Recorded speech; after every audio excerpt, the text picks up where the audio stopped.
Assalamualaikum warahmatullahi wabarakatuh.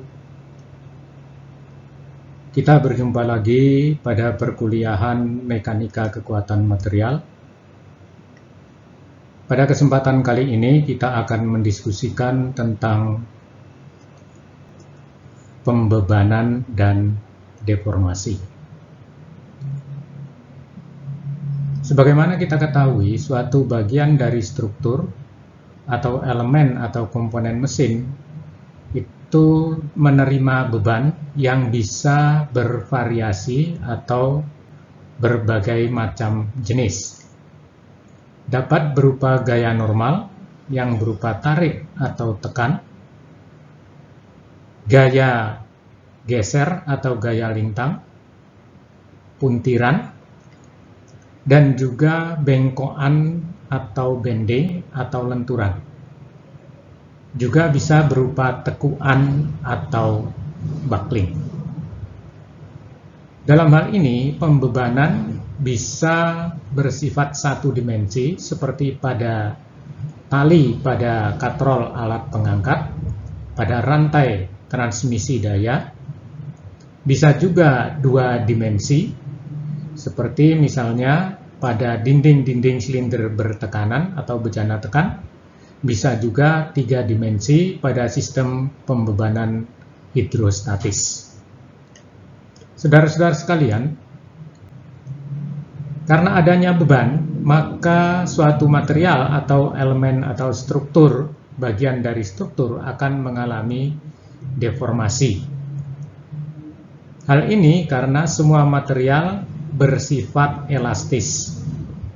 Tingkat elastisitas suatu material dinyatakan dengan suatu konstanta yang disebut modulus elastisitas. Makin besar modulus elastisitas suatu material, maka makin kecil deformasi spesifik yang terjadi akibat pembebanan tersebut. Deformasi yaitu perubahan bentuk dan atau ukuran dari suatu objek. Dalam hal ini elemen atau bagian dari mesin. Jenis deformasi yang terjadi tergantung kepada jenis beban atau pembebanan yang dialaminya. Dalam hal ini beban tadi bisa kita lihat berupa tarikan.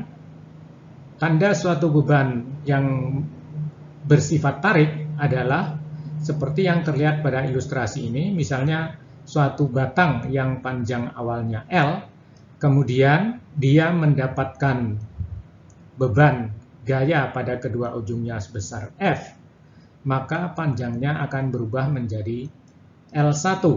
Sehingga pada pembebanan tarik itu akan terjadi perubahan panjang yang berupa pertambahan panjang sebesar delta L. Sekali lagi saya ulangi bahwa ciri dari suatu pembebanan tarik atau tarikan adalah terjadinya perpanjangan. Kemudian jenis pembebanan yang kedua adalah pembebanan tekan dengan ciri terjadinya perpendekan atau perpanjangan negatif. Seperti terlihat pada ilustrasi ini, suatu batang yang panjang awalnya adalah L0, kemudian setelah menerima beban gaya F pada kedua ujungnya, maka panjangnya menjadi L1. Sehingga batang L0 itu mengalami perpendekan sebesar delta L. Nah, delta L ini besarnya sama dengan L0 min L1 yang disebut dengan perpendekan atau perpanjangan negatif.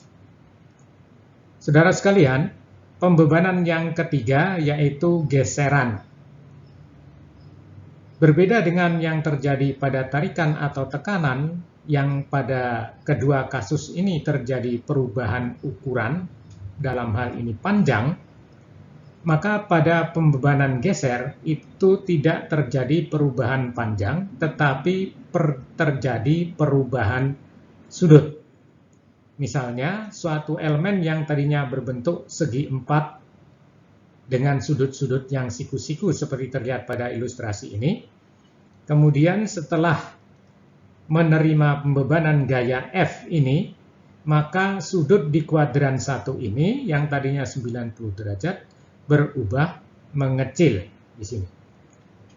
Artinya terjadi pengurangan besar sudut pada kuadran 1 sebesar V. Jadi ciri dari suatu pembebanan geser adalah adanya perubahan sudut.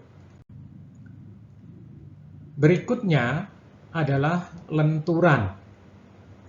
Ciri dari suatu batang yang mengalami lenturan, misalnya terjadinya penurunan atau defleksi yang ditunjukkan besarnya sebesar D.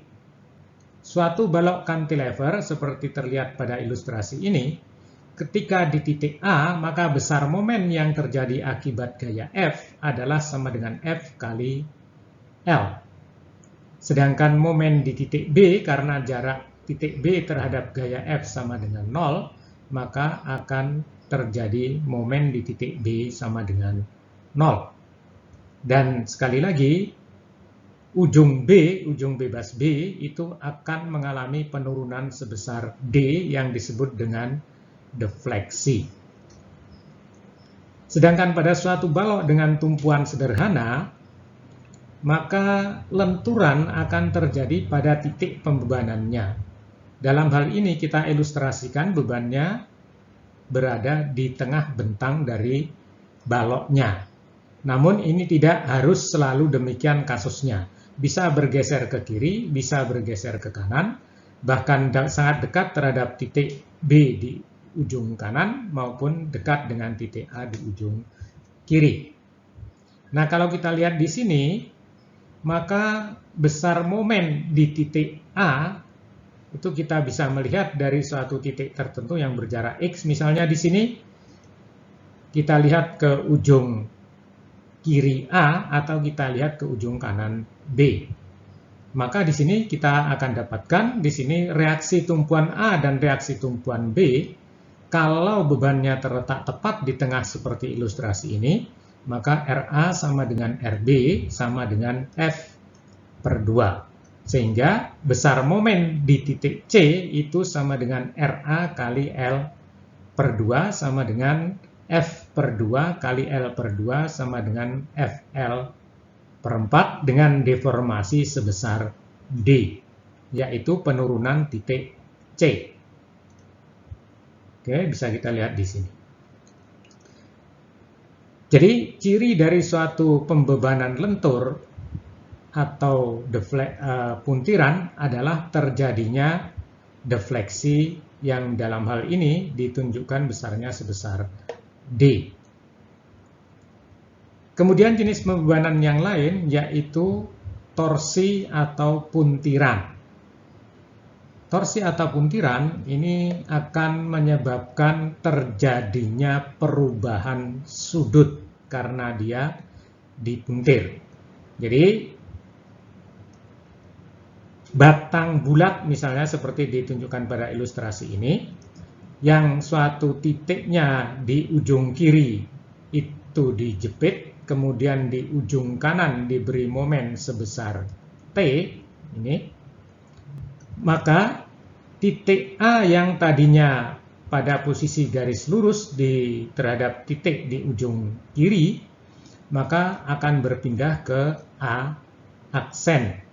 Sehingga ini akan membentuk sudut geser sebesar gamma dan sudut puntir sebesar theta. Oke. Kemudian jenis pembebanan yang lain adalah tekuan atau buckling. Dalam hal ini sebetulnya mirip dengan lenturan. Jadi di sini seperti terlihat pada ilustrasi ini, suatu batang tegak, kemudian dia mendapatkan beban aksial. Maka karena beban F ini tidak bisa selalu dijamin tetap pada sentroidnya, maka akan terjadi momen terhadap titik kesetimbangannya dan menimbulkan defleksi sebesar D. Saudara sekalian, inilah 3 macam pembebanan yang sering kita temui di dalam dunia teknik mesin. Demikian perkuliahan kita, diskusi kita pada kesempatan kali ini. Mudah-mudahan dapat dipahami dengan baik. Terima kasih. Assalamualaikum warahmatullahi wabarakatuh.